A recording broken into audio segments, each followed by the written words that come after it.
డబ్బు, అనారోగ్యం, ఉద్యోగం, వ్యాపారం, అప్పులతో బాధపడుతున్నారా? మీకోసమే లాంచ్ యువర్ ఫ్యూచర్ ప్రోగ్రామ్.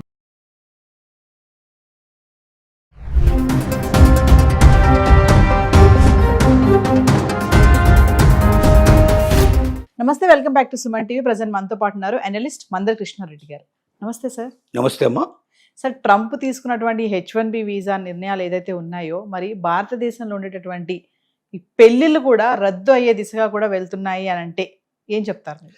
వాస్తవంగా ట్రంప్ రెండోసారి అధికారంలోకి వచ్చిన తర్వాత సంస్కరణల దిశగా పెడుతున్నాడు. తన ఎలక్షన్లో వాగ్దానం ఇచ్చిన దాని ప్రకారంగా తమ దేశంలో ఉండే వాళ్ళకే ఎక్కువగా ఉద్యోగాలు దొరకాలని, ఇక్కడ ఉన్న వాళ్ళకే అవకాశాలన్నీ కలగాలని, బయట నుంచి ఎవరైనా వస్తే వాళ్ళ వల్ల ఈ దేశానికి ఎంతో కొంత ఉపకారం జరగాలి, మేలు జరగాలి, వాళ్ళ డబ్బన్నా ఇక్కడ తీసుకొచ్చి ఇక్కడ వాళ్ళు పరిశ్రమలు పెట్టి తద్వారా కొంతమందికి వాళ్ళు ఉద్యోగ ఉపాధి అవకాశాలు కల్పించాలి, లేకపోతే వాళ్ళ టెక్నాలజీ వల్లనైనా కొంత ఏదైనా మెరుగైనటువంటి ఫలితాలు రావాలి, వాళ్ళ నాలెడ్జి మనకు బాగా ఉపయోగపడాలి. అలాంటి మేధావులైనటువంటి వాళ్ళు మాత్రమే ఈ దేశానికి రావాలి తప్ప ఇక్కడున్న డబ్బుని వాళ్ళ దేశానికి పంపించేటువంటి వాళ్ళు మాకు అక్కర్లేదు, ఇలాంటి వాళ్ళందరినీ మేము ఏరి పారేస్తాం అన్నట్టు కంకణం కట్టుకొని అసలు వలస వచ్చినట్టు వాళ్ళు ఎక్కడికున్నారో ఏరి వాళ్ళకి సంఖ్యలు వేసి మరీ తీసుకెళ్ళి ఆ దేశాల్లో వదిలిపెట్టి వెళ్ళిపోయినట్టు సంఘటనలు మనం చూసాం. అంతకుముందు అమెరికా మోజు విపరీతంగా ఉండేది.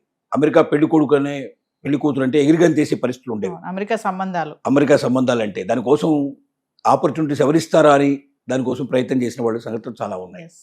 అంటే అమెరికా అనేది ఒక డ్రీమ్, ప్రపంచంలోనే ఒక అలాంటి డ్రీము, ఈస్ట్మన్ కలర్ డ్రీమ్ లాంటి డ్రీమ్ అది. ఆ డ్రీమ్ను ఒక్కసారిగా చెదిరిపోయే పరిస్థితి ఏర్పడింది. ఎందుకంటే ట్రంప్ వచ్చిన తర్వాత ఏం చెప్పాడు, వీసాలని వీలైనంతవరకు అన్ని స్ట్రిక్ట్ చేసేసాడు, వీసాలని రద్దు చేసే ప్రయత్నం తీసుకొచ్చాడు. నిన్న మనం చూసినటువంటి పరిస్థితి లోపల H1B వీసాలకి $1,00,000 కట్టమన్నాడు. ముందేనేమో ప్రతి సంవత్సరం $1,00,000 కట్టమన్నాడు. తర్వాత ఏదో ఒత్తిళ్ల వల్ల ఇప్పుడు $1,00,000 సంవత్సరానికి కాదు జీవితకాలం అనేటువంటి పరిస్థితి తీసుకొచ్చాడు. ఇది స్థిరంగా ఉంటుందని కూడా లేదు. మళ్ళీ రేపు పొద్దున్నే రాత్రి కలయిదన వస్తే రేపు పొద్దున్నే ఎల్లుండి దయచేసి మళ్ళీ అదే పాట పాడుతున్నావు, $1,00,000 కాదు $5,00,000 కట్టాలన్నా ఆశ్చర్యపడాల్సిన అవసరం లేదు. ఎందుకంటే ఒక స్థిరమైన అభిప్రాయం ఉండే వ్యక్తి కాదు, ఏదైనా ఒక కాన్స్టెంట్గా ఒక దాని మీద నిలబడే వ్యక్తి కాదు. అతను ఒక రకమైన ఒక భావంలో ఉండే వ్యక్తి, ఒక ఆలోచనలో ఉండే వ్యక్తి. అలాంటి వాళ్ళు రేరుగా ఉంటారు, చాలా తక్కువ మంది ఉంటారు. అంటే తను అనుకున్నది సాధించాలి, తన మంకుపట్టు, తను ఏది మనసులో అనుకుంటే అది నెరవేరాలి అనేటువంటి భావంలో ఉన్న వ్యక్తి. దానికి ముందు ఆలోచించాల్సి చాలా ఉంది. ఒక పెద్ద రాజ్యం, ఆ రాజ్యం తన చేతిలో ఉంది, దాని ప్రపంచంలోనే నెంబర్ 1 ప్లేస్లో ఉన్న రాజ్యం. దాన్ని తను పరిపాలిస్తున్నప్పుడు తను తీసుకునే ప్రతి నిర్ణయం ప్రపంచ ప్రజలందరూ హర్షించేట్టుగా ఉండాలి, తర్వాత తన దేశ ప్రజలు కూడా అర్థించేట్టు ఉండాలి, ఈ దేశానికి మేలు జరిగేటట్టు ఉండాలి. ఇప్పుడు అతను తీసుకున్న నిర్ణయాల్లో చాలా నిర్ణయాలు ఒక రకంగా అతనికి మంచిగా అనిపించినా కూడా ఇంకొక రకంగా దేశాన్ని చెరుపు తీసుకొస్తున్నాయి. ఆ దేశం ఉంటే ఇతరులకి చాలా ఇబ్బంది పరిగే పరిస్థితుల్లో అసలు అమెరికానా అమ్మ వద్దురా బాబు మనకు అనే పరిస్థితి ఏర్పడుతుంది సిచ్యువేషన్. ఈ సిచ్యువేషన్లో ఎవరైనా అమెరికా సంబంధం అంటే 100 సార్లు ఆలోచించాల్సిన పరిస్థితి ఏర్పడింది. ఎందుకంటే చదువుకుంటున్నాడు అనుకున్నాడు. చాలామంది ఏంటంటే అక్కడ చదువుకోవడానికి పోయిన వాళ్ళు కూడా చాలామంది మ్యారేజ్ ఇక్కడ చదువుకోవడానికి పోయాడు కదా, ఏదో ఒక ఉద్యోగం చేస్తాడే కదా తప్పనిసరిగా అని చెప్పి ఇప్పటి నుంచే ఆ సంబంధాన్ని ఖాయం చేసుకునే ప్రయత్నాలు కొంతమంది చేసేవాళ్ళు.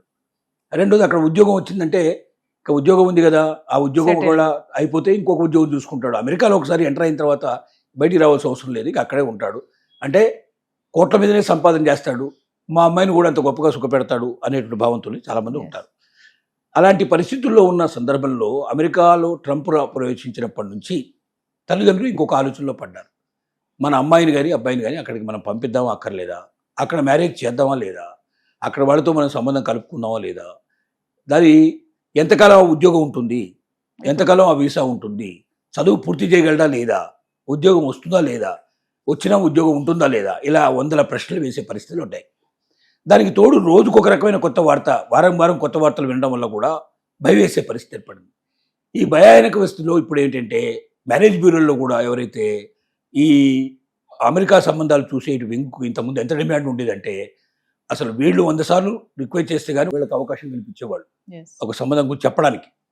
ఇప్పుడు వాళ్ళే వెంటబడి వీళ్ళు ప్రయత్నం చేస్తున్నా కూడా వీళ్ళు వినడానికి సిద్ధంగా లేనటువంటి స్థితికి వచ్చేసింది. అమెరికా సంబంధాలు ఇక మాకొద్దు, ఎందుకంటే జీవితం ఎప్పుడు కూడా ఆర్థిక సంబంధాలతో ఎక్కువ ముడిపడి ఉన్న పరిస్థితులు. అమెరికాలో ఎవడో ఉన్నట్టు వాడు గుణవంతుడా కాదా, వాడు ఎలాంటి వాడు ఎవడు చూడు. ఎందుకంటే అమెరికా లాంటి దేశంలో తాగడం అనేది చాలా చిన్న విషయం, సిగరెట్ తాగడం కానీ లేకపోతే మందు తాగడం కానీ ఇలాంటి చాలా విషయాలు. ఇది కాకుండా గర్ల్ ఫ్రెండ్స్ ఉంటాం కానీ లేకపోతే కాస్త జాలీగా ఉంటాం, సోషల్గా ఉంటాం, ఇలాంటివన్నీ చాలా చిన్న విషయాలు. అసలు అక్కడ ఎవరు దాన్ని సీరియస్గా తీసుకోరు. ఉమ్. ఎవరికైనా చెప్పినా కూడా నవ్వేస్తారు. కానీ అక్కడ ఉండే వాళ్ళందరికీ దాదాపుగా అలాంటి లైఫ్ అనిపిస్తారు కాబట్టి వాళ్ళకి పెద్ద ప్రాబ్లం ఉండదు. అలాంటి పరిస్థితుల్లో వాటిని కూడా అధిగమించి అల్లుడు ఎలాగా ఉన్నా పర్లేదు, ఉన్నాడు కదా, అమెరికా అల్లుడు అయితే చాలు అనేట్టు భావనలో కూడా చాలామంది కాంప్రమైజ్ అయిన వాళ్ళు ఉన్నారు. అందరి అల్లుళ్ళు అలా చేస్తారు కానీ మా అల్లుడు అలా ఎందుకు చేస్తాడు అని చెప్పి భావించే వాళ్ళు కూడా కొంతమంది ఉన్నారు. ఇలా అనేక రకాల ఆలోచనలతోటి అమెరికా సంబంధమే కావాలని కోరుకుని పట్టుబట్టి మ్యారేజ్ బ్యూరోల చుట్టూ తిరిగి, లేదా అమెరికాలో వాళ్ళు తెలిసిన వాళ్ళకి ఎవరికైనా చెప్పి వాళ్ళ వెంటబడి వేధించి కూడా అలాంటి సంబంధాలు చూసేట ప్రయత్నాలు చేశారు.